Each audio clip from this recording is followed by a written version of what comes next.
recorded. I'd like to call the meeting to order, please. I need a gavel. Meeting called to order. Yeah. Thank you. There you go. Let's see, would like a motion to approve the meeting minutes from December 18th. Is there a motion to do so? I was late, so I'll move. Shelley moves. Is there a second? Second. All in favor? Aye. Any opposed? Meeting minutes from December 18th, 2023 are approved.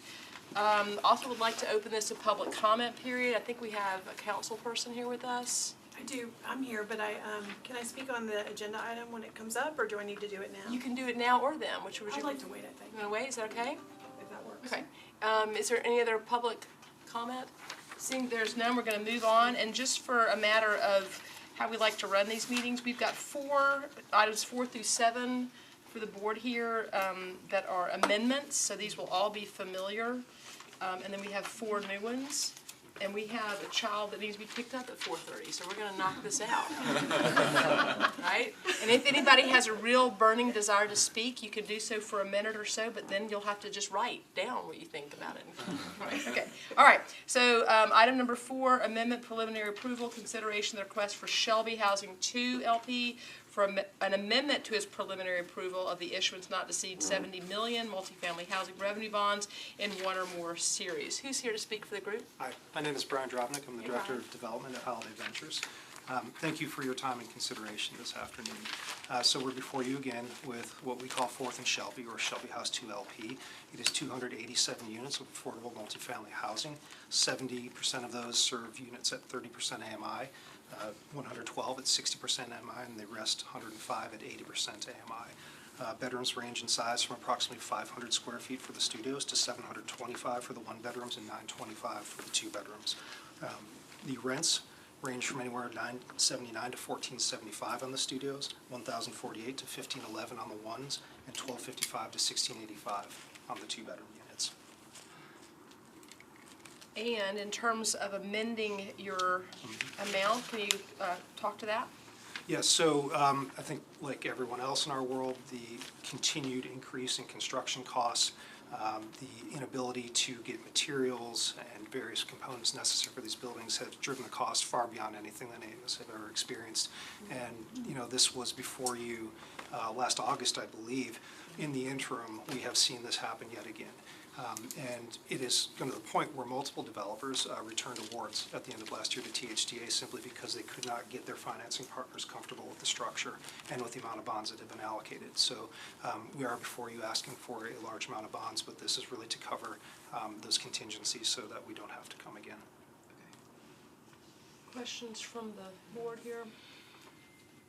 Can you speak to specifics on the increase in costs that you're facing? So, $20 million increase on the $50 million initial request? Yeah, so this is the second phase in a multi-phased master planned project, right?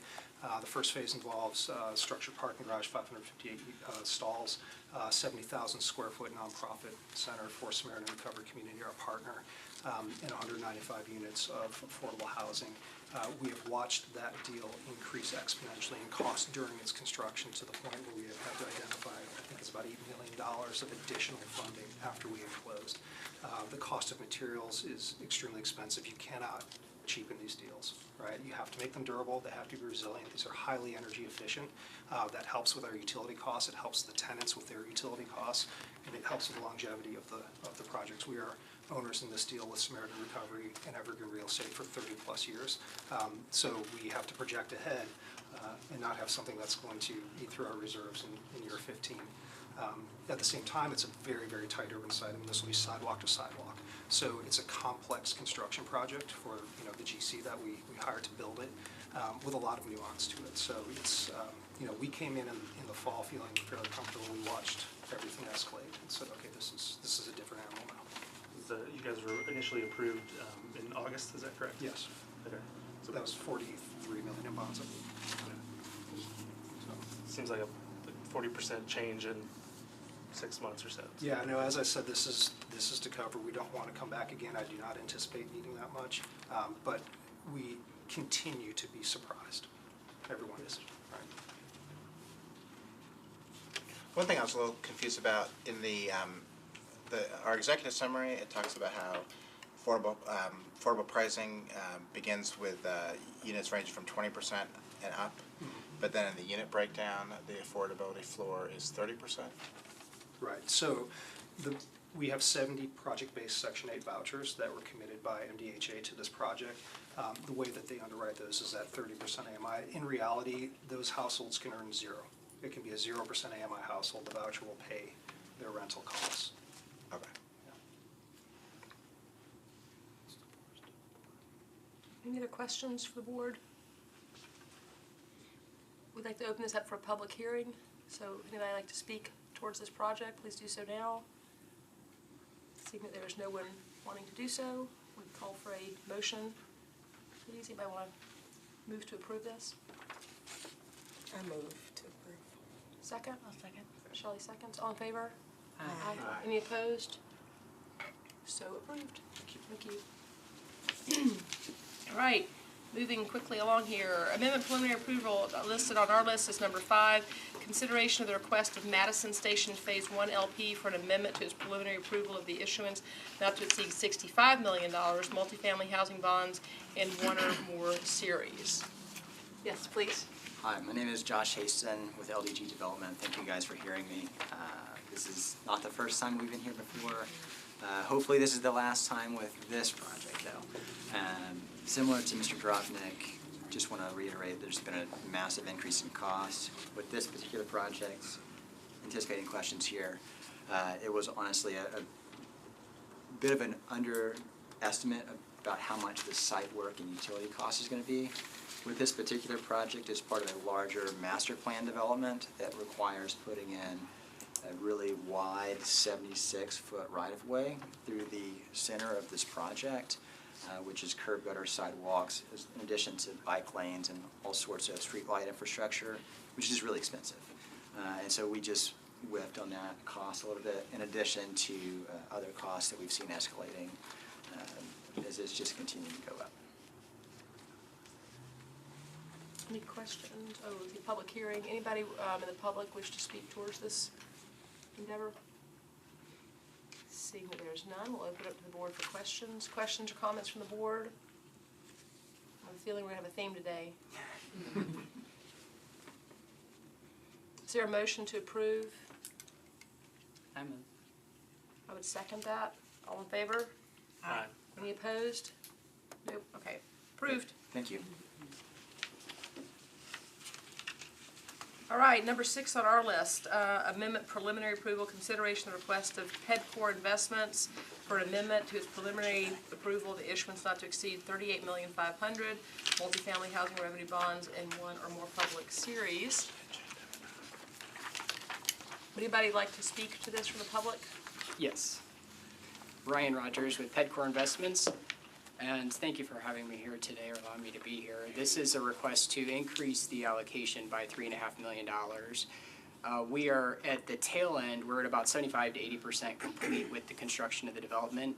So it's at this time that we're looking at what our costs are as to what our original issuance was, and we are extremely tight on the 50% test, where at least 50% of the development has to be supported by tax-exempt bonds. And so this request would allow us to ensure that we're able to meet that 50% test when we complete the construction of the development by, we're looking at the end of this year.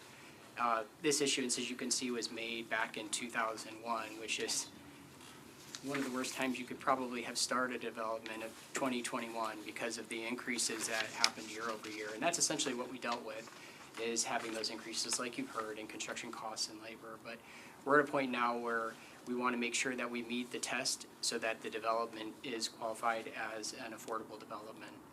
And this would allow us to be able to do that. Is there anybody else in the public who would like to address the board relative thereto? Seeing there's not, questions from the board, comments? Is there a motion to approve? Make a motion. Second? Second. All in favor? Aye. Any opposed? Motion is approved. Thank you very much. Number 7, Consideration of the request for St. Mary's Senior LLP for an amendment to its preliminary approval of the issuance not to exceed 45 million multiple family housing bonds in one or more series. Who's approaching us? Good afternoon, gentlemen. Hi, Richard Borofsky. And Hunter Nelson. And we're See you. representing the Catholic Diocese today, which owns the property and will be the ones actually developing the property. It's a 200-ish unit project. We're finalizing unit plans now. That is in West Nashville, right at pretty much the corner of White Bridge Road and Harding Pike, if you're familiar with where Dalt's used to be and where the Target is right there. The Catholic Diocese has operated a senior housing facility, two actually projects there since the 60s. Villa Maria Manor's been there 42 years. Yep. 200 apartment affordable housing for seniors over 62. Mary Queen of Angels, 100 assisted living beds. It's been there 22 years. So we've been actually combined like 64 years on that campus. And there's a 4.5 acre parcel that is right there in between the two that's been zoned multifamily for a while that the Catholic Diocese has now decided that they want to move forward with a new affordable housing senior development right there, which is kind of awesome because we don't get many chances as a city in West Nashville. And so we're going to move forward. This project came before you guys back last year, and due to just the increase in the market and all of that, we took a pause and now we're coming back and plan to move forward with it. So happy to answer any questions. Any questions for the board? We had a public hearing on this too. This one is not an increase in amount. They're strictly requesting to extend the preliminary approval they previously got, so there's no need for a new public hearing. Gotcha. So I'm sorry, Sydney, why do they need to extend the approval? We Just a- didn't do the project last year in the calendar Oh, year that okay, we were okay, I approved. see, So we're I coming see. back now Okay, and I got it. re-upping for this year. Yes, sir. Understood. And when will you be back to ask for more money? Yeah,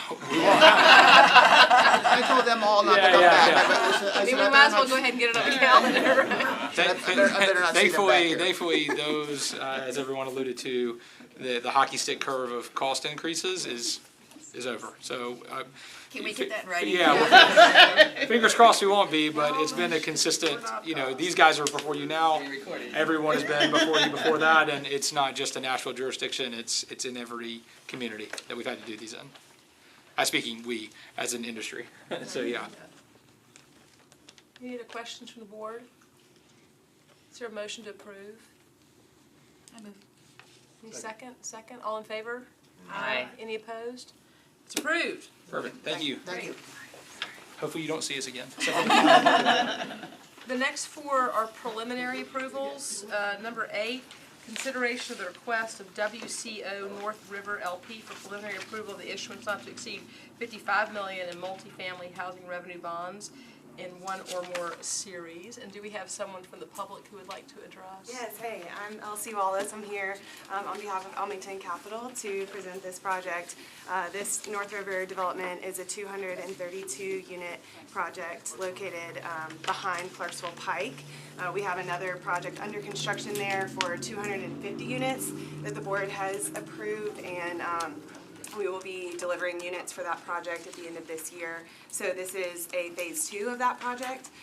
This is the first time that the board has seen this project, and it will be targeting families. It's a new construction development that will all be around 60% AMI tenants here at this development. So happy to answer any questions. Sorry, what percent AMI? 60%.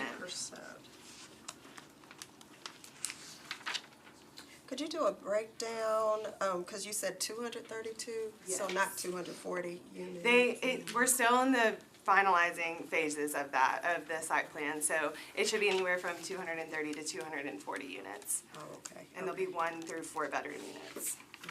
Okay, and then it's only 60%? Only 60% for all AMI. of those. Yes, that's correct.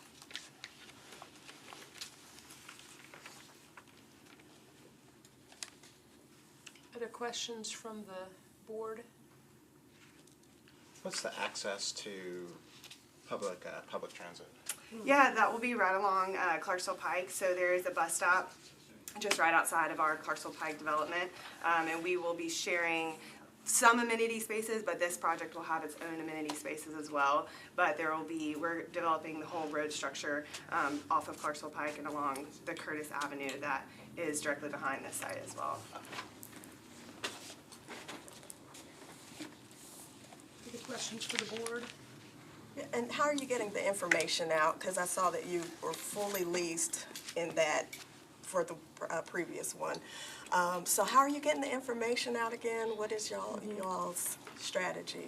Yeah, so are you referring to our North Lights development or our? Well, just now, for now. For with the this new- Clarksville Pike uh-huh, Phase 1. uh-huh. So that project will not be leasing until the fall. Okay. And so we will begin our lease-up process. We use marketing platforms. We begin a 90-day from building, when buildings are punched. Before that, we have a leasing process where our leasing team comes in, and we have leasing consultants that are across the southeast that completely target the area, the tenants, and are a part of marketing these units. And we, as Elmington, we both build our projects and then we manage them as well. So our property management company will be alongside this project for the long-term ownership of the deals. Where on Clarksville is this? I'm just trying to. It's right after the fork, so when Clarksville Pike forks, it's just directly, it's within, I would say, half a mile. When, I'm trying to think of something along that intersection that would be helpful, but it's right, there's a park right across the street, and a shopping center as well, so it's 2 minutes from where West Trinity kind of branches off. Okay, I was just looking for a cross street. Yes. I was like. It's right across, you cross the river and then it's directly up Clarksville Pike from where that fork in the intersection is. Is that like Ashton City Highway? Yes, that's correct. Okay.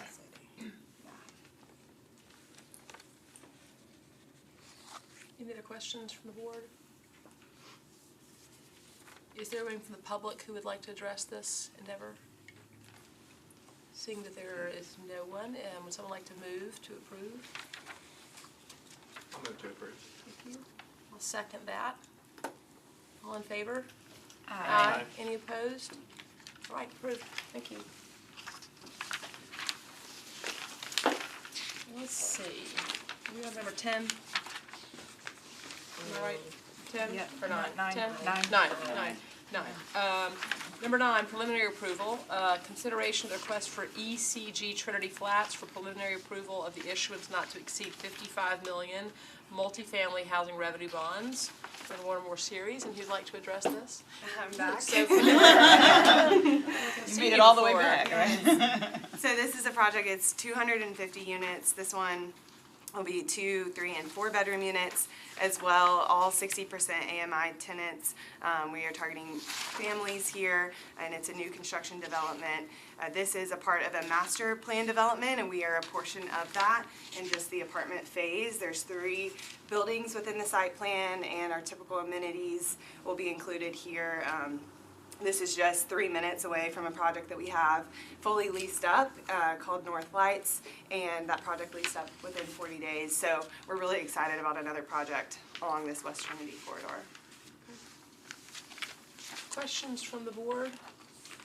I wouldn't have asked it, but now that I have 2, curious how you all landed on your AMI. I noticed 60% for both local developments. Yes. So just, can you speak to the thought and process on that percentage? Yeah, we've found that the demand is really high in that range, so at this point we're at least averaging that. We've kind of scoured the market using market studies and just our across Nashville portfolio as well, and found that this is the highest demand for the area. And so that's where we landed on both of these projects, to be strictly 60% AMI. Thank you. Any other questions from the board? Anybody like to question or make a comment from the public? Nope. Okay. Is there anybody that would like to move for approval on this one? And one more question. Yes, please. And so your appeal is for that neighborhood to, lost my train of thought, but for that neighborhood, I'm just thinking about displacement with these new buildings, and I think it's wonderful. I love the thought of affordable housing. We need it. But in that area, I just wanted to make sure that it's not just, we want this new fancy thing happening so that we can get, you know, I don't know, just kind of displace more families who in that area I know that they need affordable housing. So is that the target, or is it just kind of just everywhere. You just kind of want it. As in, can you say when you mean everywhere? Well, I'm just thinking about that neighborhood and being familiar with the neighborhood. So I just wanted to see if the target goal is for that community that is there as you're bringing in these new projects, or is it just now because of all of the new things that are happening right there on the river and all of that, that we're just wanting more, housing? Yeah, yes, no, it does. We have a great relationship with the council member of that district and have been very involved in, we've been very involved in Wrights Creek High School, which is where this project will be zoned for. And in the past few years, just any of our locations across the state and really all of our developments across the country, we really care about each community that we're involved in and not just building a new apartment along a corridor that's expanding and growing. So I don't know if that fully answers your question, but we absolutely have a heart for this area and it to be serving families within this specific district. So. Are you asking if there's like community engagement to Yeah, that's reach kinda, out to the community to say, hey, this is an opportunity? Right. Because you're seeing so many new developments right around this, and it can, for that community, it could be disheartening if they don't know information that this is for you, right? Like this is, you as well, we're trying to push for affordable housing in this corridor, in this area, and it's not just so that we can just Bring people from the outside. Yeah. Right. I mean, that's a great point. I mean, you see a lot of, in that West Trinity area, you see a lot of, or there have been a lot of homes that have been demolished, and in their place, you have these $600,000 Yes, townhomes. 500,000. Yeah. So for those folks whose, in some cases those were rental homes, those folks who were displaced, it'd be nice if, and it sounds like, y'all are doing this, but that there could be a way to kind of really focus on folks who, used to make that a home and that used to be their neighborhood, and it can still be their neighborhood, if they can qualify. Absolutely. Do you want to jump in? Yeah, I'm associated with this project as well, so I can jump in. You're right. I mean, it's kind of one of those things as Nashville continues to grow and we have more areas that are displaced. Every developer will tell you that we would love to be in the Gulch, we would love to be on 12th Avenue, but the time for affordable housing is really at the forefront of the movement of a neighborhood. So as West Trinity continues to grow and continues to change, the time to make the affordable housing investments is at the beginning. Does that make sense? If not, then the opportunity is lost forever. And if you look at the Gulch's redevelopment, you had the Mercury lofts that were right there, and the second thing ever built was the old Patrick Electric Building, which is now the Laurel Street where the housing fund is. If you are familiar with that, it's 48 units of affordable housing. It's the only affordable housing that exists in the Gulch. And really the opportunity to really preserve that was at the beginning, but we could have done more, right? And so as you see West Trinity change with all the things that are coming on the East Bank, and as the Nashville pushes north to Germantown, which Salem Town used to be affordable for all of us who've been here for a while. Like Salem Town used to be affordable, and it's hell not anymore. You know what I mean? And so now as going across the river, and you look at the West Trinity, you look at Clarksville Pike, the chances to plant the investments are now. If not, then the opportunity will be gone forever, and everybody just keeps pushing out to eventually you'll be in this meeting, or your predecessors will be, and this group will be talking about Jolton. Or we're talking about North Brick Church Pike up at Ellington, you know what I mean? And that'll be the next place. If we don't make those decisions now, the opportunity's gone. And so, as LC was saying, when we look at the area that we've been developing in, we delivered our first project called Hallmark Station. Is directly behind the Kroger that's on Clarksville Pike. If you're familiar with Crockever Wrights Creek, there's 66 townhomes that are directly behind that near the health center and all that. You see just what's changed on Clarksville Pike and what's changed on Ashland City Highway. It's crazy, you know what I mean? It's tremendous, and you think like these are the opportunities now. And as LC was alluding to, we've worked with Council Member Toombs, and we've done corporate trash cleanup days in her district. When we did the Clarksville Pike Phase 1, she wanted retail space in there, which we incorporated, and then we're actually leasing it for just whatever our costs are to an organization called Corner to Corner. I'm not sure if you're familiar with them, but they're specifically targeting minority startup businesses, and so they'll have a space there for them to showcase their products and things like that. So we're trying to do those things. We raised a bunch of money for Whites Creek High School. I think we think we ended up donating like $25,000 there last year. So we're trying to make it not just we're airdropping in, even though we are in Nashville. We don't live in the West Trinity Lane. We're not trying to airdrop in and just build this thing and say, hey, this is for you, now we're going back home. We're trying to continue to stay there in the long term, so. I'm not sure if that answers your question or not. Oh, yes. Okay, all right, perfect, all right. Yeah. I think if West Trinity becomes the Gulch, we will have all failed. But we laugh, like the nations used to not even have a name, right? It was just that place north of 40, you know what I mean? And then now now the nations is something that is unaffordable. So we laugh, and it could happen to West Trinity in 5 to 10 years, you know what I mean? And so again, we laugh about like that, but I'm just saying, like when I moved here almost 20 years ago, the Nations just was that place across North 40, you know what I mean? And it was super inexpensive to live there, and now it's super expensive to live there. And so, yeah, you just think about how the city has changed so rapidly. West Trinity could be it next if we don't make those investments now. So Dickerson Pike, I mean, who remembers Dickerson Pike? That wasn't a place that you really went, you know what I mean? Or you went, but, you know, it was kind of in some ways a little seedy. Yeah. Thank you. So, Any other questions from the board? We already called for a public hearing. Now we'll just make sure, anybody else want to speak to this? Not, is there a motion I move for, for approval. is there a second? A second. All in favor? Aye. Any disapprove? All right. thank you. Passed, thank you very Really much. appreciate it. Moving on to number 10 of 11, preliminary approval consideration of the request for artists' lofts for preliminary approval of the issuance not to exceed $85 million multiple family housing revenue bonds in one or more series. Who's speaking to the group? Hi, yes, I'm Chase Markham with Holiday Ventures. Thank you for your time this afternoon. I'm here to introduce Artist Loft to you all. This project is on Dickerson Pike, just about a half a mile north of the Walmart and Lowe's shopping center on the, I guess what would be the eastern side. This is a 310-unit development ranging in income levels and unit types. We're including studios, 1s, 2s, and 3s. We'll be serving from 0 to 80% of average median income. And just to talk about a couple of the cool features about this project, we are in talks with the Arts and Business Council of Nashville to help program and help provide the amenities to this space and help us understand what the needs of artists are in this town. It is meant to attract artists, but is not specifically set aside for artists. So we'll be serving all individuals that income qualify. A couple other cool things, we are permanently conserving 20 acres of land here. You'll notice that it's a fairly large bond ask, and a part of that is because we started with a site plan that was in line with the Nashville Next plan that was made by the community and by the city.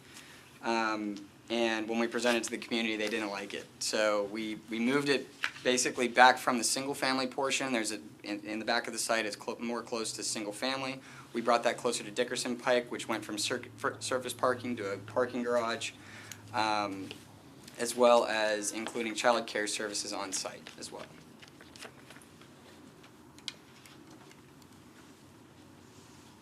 Could you give a breakdown for, you said 30% to 80%, so how many units?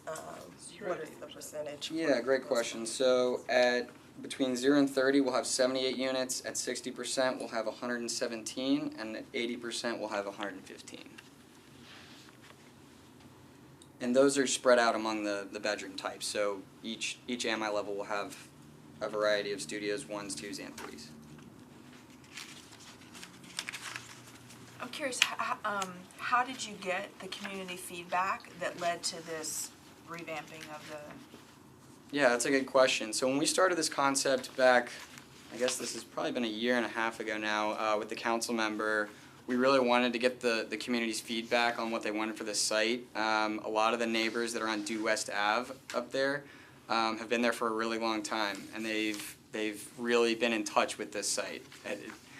Small side story, the community back there has actually built walking trails through this site that they've never told anybody about, but they've loved this site, and we've known that they've had a really emotional attachment to it. So we kind of started this, we started these community meetings from the beginning, and through a lot of work and probably 4 or 5 different community meetings, we came out with actually a really, really good site plan that was much better than the one before. It conserves more nature, it is less invasive to the ground, and we're able to provide walking trails, childcare services, and the other things that I mentioned. They'll be open to the community in general? Yes. Walking trails? I think, yeah, I mean, yes, they will be open to the community. They're targeted for the residents on site. I don't think we could park the whole community, but the amenities are welcome to the community.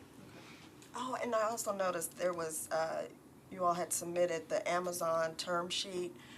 Where are you in the process with that? Or Yeah, did great you question. do- Yeah, so we do have an approval from Amazon on that, on the loan.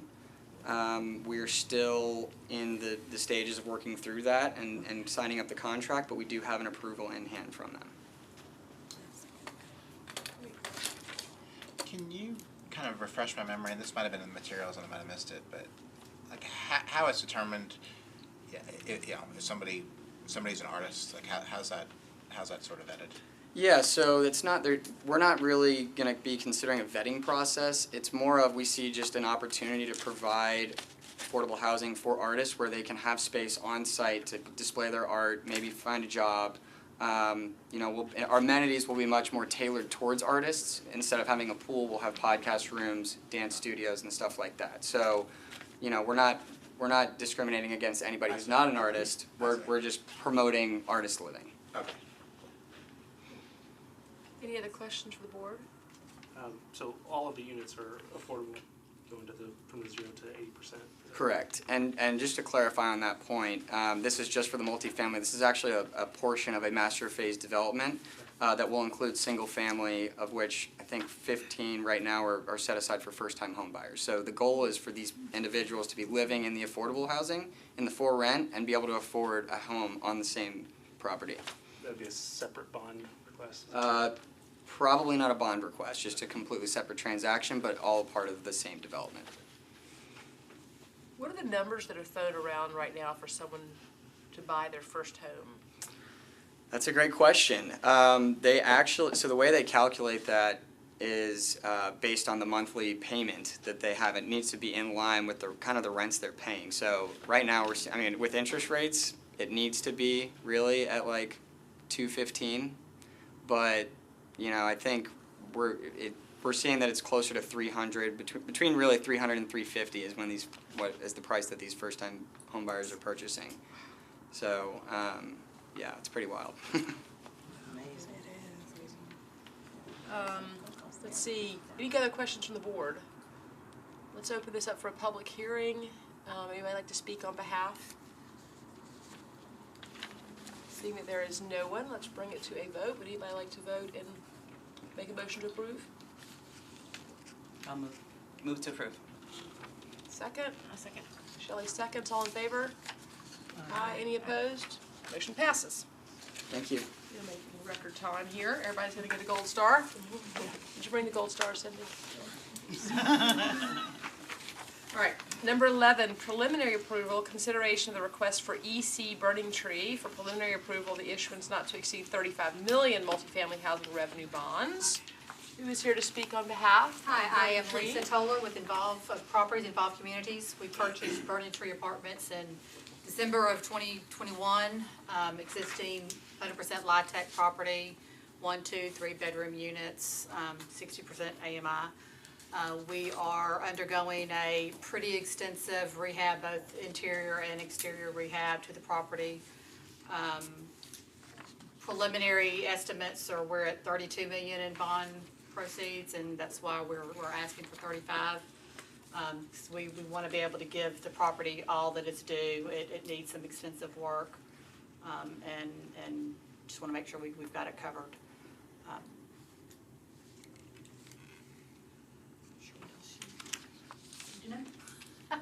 Questions from the board?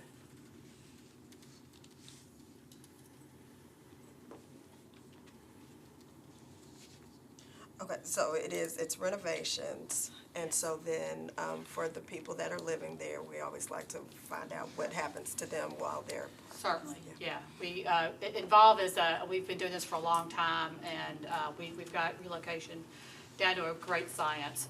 Our goal is to not displace anyone from their unit. We want to, we tailor our construction so that when it's time for that resident, for the work to complete it in that tenant's residence, they'll have the notice and they'll, in this case, it'll be primarily kitchen and bathroom renovations. And so they will not have to vacate their space. Some tenants like to stay there while the work is being performed. Some do not. They'll be at work or they can stay in our community room. So all we ask of them is they just pack up their kitchen and bathroom, and then the workmen can go in there. When they come back and they'll be working from 8 to 5. When they come back in that afternoon, they'll have water, they'll have access to their kitchen and bathroom, nothing they can live as if, I mean, they'll still have their pantry in their boxes, but they should be able to live in their units with minimal inconvenience. In the off chance that there are some, especially we're especially mindful of ADA units or disabled residents, so we want to take special care of them as well. So for those residents who may not want to be there while someone is working in their home, we do set aside certain units within our property that they can come in and stay there if they wish, rather than staying in our community room. So our goal is to not displace anyone permanently. And it may seem like minutia, but if I'm told I need to pack up my bathroom and kitchen, are any supplies provided, like boxes? Boxes, certainly. Great. And for those residents, we do a tenant interview with everyone, so that we can make sure that, you know, if they need some special assistance, then, you know, we've got someone there that can help. So because it is we want to, because we are like a nice, well-oiled machine here, how we do rehabs. We don't want anything to derail from that system, and so from that point of that Monday morning when our construction crew comes in, by Friday, their unit should be done. And so we want to be on top of that and make sure those tenants have all the information they need, and we give them all the assistance they need so that we can adhere to our schedules for everyone's convenience. So theoretically, from 8 to 5, they could be in the community room? Sure, some, they can be in the community or they can be there, hanging out in their living room watching TV. And I'm assuming, but correct me if I'm wrong, the people that are doing the work, are they your employees or are they subbed? So, well, we have a general contractor, and we have already determined Altman Charter, who has done a lot of work here in Tennessee, in Nashville in particular, and has also worked for us in other states where we do business. So they're very experienced in this type of work in dealing with the residents. And are there requirements around background checks for people that are working on property? Yes, certainly. Yeah, all subs, I mean, they can't help but sub out their work, and so we make sure that those subs that they're using have all been vetted through. I'm not sure whether you use E-Verify here, and so we go through all that. Question. Question about the scope of the rehab. Obviously, there has to be a limit. But how did you decide to focus on kitchen, bathroom, as opposed to some of the living areas or bedrooms for the units? We did a property condition report when we purchased the property in late 2021, and so at that point, and certainly during our own due diligence when we purchased the property, we determined that that was where, certainly that's where the most wear and tear comes from in a unit, regardless. So that's where our focus was, is regarding the living rooms and the bedrooms. Those with each turn, those items should have already been rectified with carpeting, flooring, windows. We're going to do all new windows here. I'm sure, I thought that made it in there. That was a new ad. So those items, there's not really much there in a bedroom or a living room other than the flooring or the windows. So with the turns, they get the care that they need. If we determine they haven't, then we will certainly remedy that with our construction. We'll do, which is part of the reason why this ask is, our initial scope of work has determined X amount. When we do our 100% walkthrough, when we get in to every unit, we want to make sure that every single tenant gets what everybody else does. so that no one feels left out or, you know, we want the uniformity between, in the property. So at that point is where we'll go through and determine that, oh no, this room needs some more love. Okay. Just thinking about the Yeah, excellent. potential disparity or gap Excellent within question. those. So you're not gutting out the kitchens and the bathrooms, you're maybe. Yeah, no, we really kind of You are, here. you are gutting Yeah, them out, yeah. okay. And then For those replacing. units that they have been, we've tried to, since we purchased it with our turns, we've tried to bring that up, bring the standards up to our level of operations. Some of it we were not able to do because of the, COVID was when we purchased it, so we were mindful of that. Not kicking a tenant out for too long while we did that.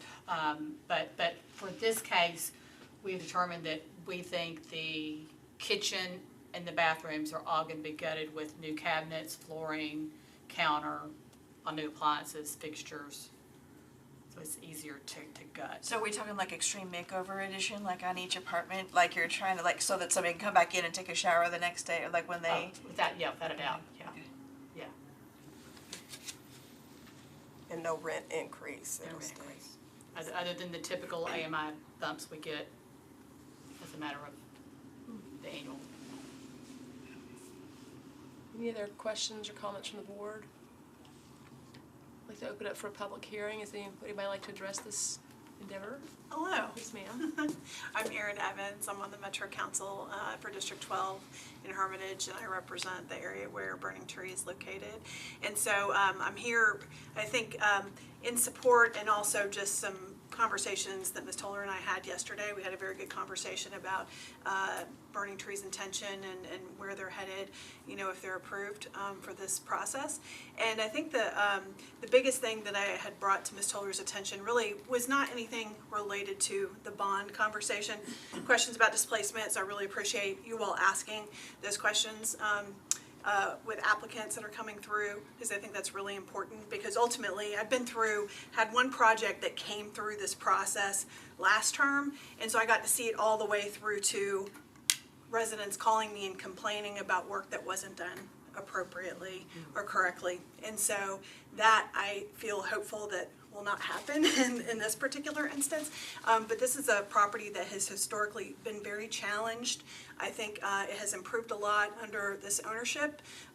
They're active participants. I have a monthly call with property owners around kind of that intersection at Old Hickory and Central Pike. They're actively participating in those conversations. I think the community's concern, you know, tends to be really focused on evictions and eviction rates, and that was highlighted last week in a, or actually that wasn't highlighted last week in a Jeremy Finley story from WSMV. He focused on doing an analysis about codes violations, and also calls to MNPD for violent crime, and that's been an issue kind of on that particular property as well. And so my thought, as far as I understand, after learning more about this process, that they'll come back through for your final approval. And so I would like to see, like, can all the codes violations that Jeremy referenced in his story, make sure that, are they remedied, you know, at that point, by the time it gets back through to that approval process. I did have some residents reach out after seeing a Tennessee Lookout story that was published yesterday, specifically about a resident who had been, as part of that transition from old property ownership to new ownership, had ended up having an eviction placed on her record, even though she had moved out of the property prior. And so that's something, you know, that I'm kind of interested in learning a little bit more about as well, which, you know, Lisa and I just talked, so we haven't had time to kind of get into some of those details. Okay, good deal. And so, so those are the kinds of things that I'm thinking about on the council side, and I know that your work is really important, and this renovation is extremely important because this property really does need it. I have been in some of the units, typically, you know, over the summers, and I can't remember if HVAC is included as part of the renovation, but it's desperately needed, because invariably every summer I get the calls about, you know, it's 95 degrees in my apartment and those kinds of things, and it's really hard, you know, to get HVACs fixed. So that's my comment about it, is to kind of bring the, you know, y'all are talking about the money and asking really good questions, and in the end, you know, I'm very cognizant about, you know, the impact to the residents, of course, and the people that live around them. So that's all I wanted to say, and thank you. As are we. So that was, so Councilwoman, that was really, really helpful. Yes. I guess I'm a little confused. I mean, we're not confused, but, I mean, are there currently codes violations on the property? I don't know what the status is, and that was the unfortunate thing, is like when I learned about the story, and Lisa, you may have more information, but I hadn't been able to get that information directly from codes to find out like what's outstanding still. I think there was in the past. We have made every effort to be up to code at this point forward, so I can't speak to if there's any report that's out there now that maybe we're not privy to. But as far as what the articles and the reports that you've talking about, I have responses to that, and that has all been cleaned up. We inherited a troubled property, and so it's taken some time. Our typical time frames when we purchase a property, we want to get right to it and get it refurbished for those residents as soon as we can. But because this property had some issues that we wanted to deal with first, we wanted to get that turned around and see what really does this property need. And so it's taken this amount of time so we could work with the tenants that we've got there and see what it is that they need. We can bring this property back up to where it needs to be. Okay, and I did see the Tennessee Lookout story of the. Yeah, that's, I do have some, I can, yeah, if you wanna give me my phone, I got, so it's, speaking off the top of my head, I do remember the story. She's skipped out on her lease before her lease was up. And so by the time that we realized that, she had not paid her rent for a certain amount of time.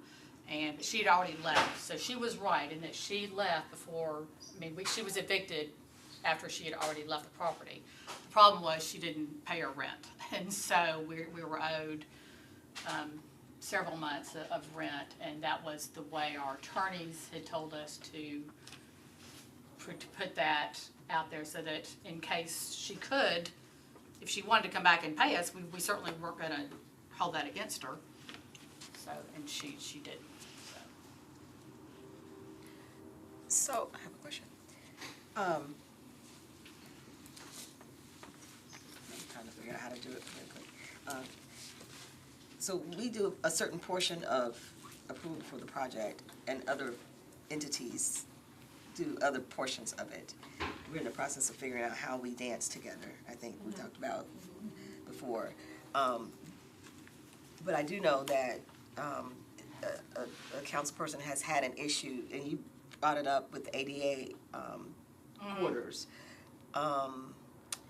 and the particular care you want to give the tenants. I'm concerned about the particular care you want to give the quarters, the apartment. So can you, is it just going to be the same gut job, or are you going to enhance it with ADA, new technology? Yeah, so I will tell you that the ADA units that are in there right now, I don't know that they're compliant. I don't think they're ADA compliant, to be honest with you. And so we want to remedy that. And so that's going to be an extensive renovation of those units to bring them up to code. For those non-ADA units, we want to do the whole gutting extreme home makeover so that we can give them, we can make it better. It will be all, energy efficient, LED lighting. It'll be a better environment for everyone. So like roll-in shower as opposed to a dangerous tub, larger Exactly, doorways exactly right. for handicap access. Lower, well, you're not doing bedrooms, so you can't do lower Well, closet we will, things, but. we will, yes. Oh, We okay. we typically do that for those wheelchair-bound residents, yeah. Excellent. How long have you all owned the property? We purchased it in December of 2021. Okay. And what's the long-term plan for after renovation? So we'll with the renovation, we'll do it with the tax credits. We're going to do an extended use. Our method of operation is much like our friend before. We don't come in and spend the money and leave. We're there. We manage it as well. We're sticking. It's not a fly-by-night thing for us.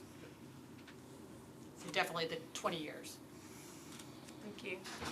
And just the process, so, we said bathroom, kitchen, and then you would start doing all the other things like the window. If we see, yeah, windows, yeah, HVAC. exactly. That would be next. And so just moving them Exterior around doors. from whatever So we'll area. we typically do building by building, so that way they're not so disruptive, concentrating in one building, they're not so disruptive around the rest of the property. And so, they'll come in and do the windows, all the windows for that building. But they'll concentrate with each unit at a time. And because of it's a large property, we'll have several crews working on several units at a time.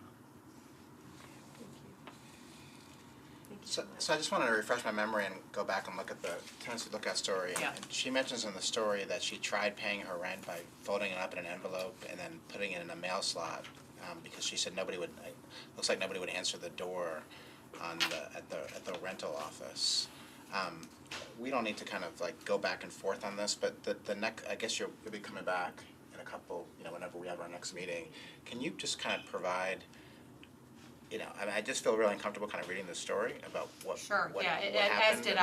as did I when we read it. And so I've got a response from our operations team since we've had a lot of turnover in staff since we purchased, to try and get the staff in there that we needed to take care of the residents. And so to that end, I don't know that we probably had the staff in there to do the things they needed to do, to be honest Okay. with you. So But let me get you a really, a better response than what I'm giving you here, and so that you can have the comfort that you need to move forward. Okay, and Councilwoman Evans, I'm not the boss of you, but would you be able to come back next time too and kind of provide an update and? Sure.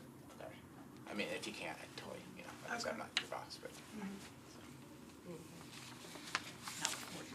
Any questions, any other questions from the board? Closing the public hearing now. This is a preliminary approval. Is there a motion one way or another? Make a motion. Motion to approve. Is there a second? Second. Second, all in favor? Aye. Any opposed? All right. Preliminary approval passed. Thank you. Number 12, so there's an information item. This is where I look at Cindy. These reports were provided in your package, no actions required. Everybody received them or know they're there? Anyone have any questions on that? If there are no other questions or comments, we'll get you there 4 minutes early and meeting adjourned. Stop meeting button has been pressed.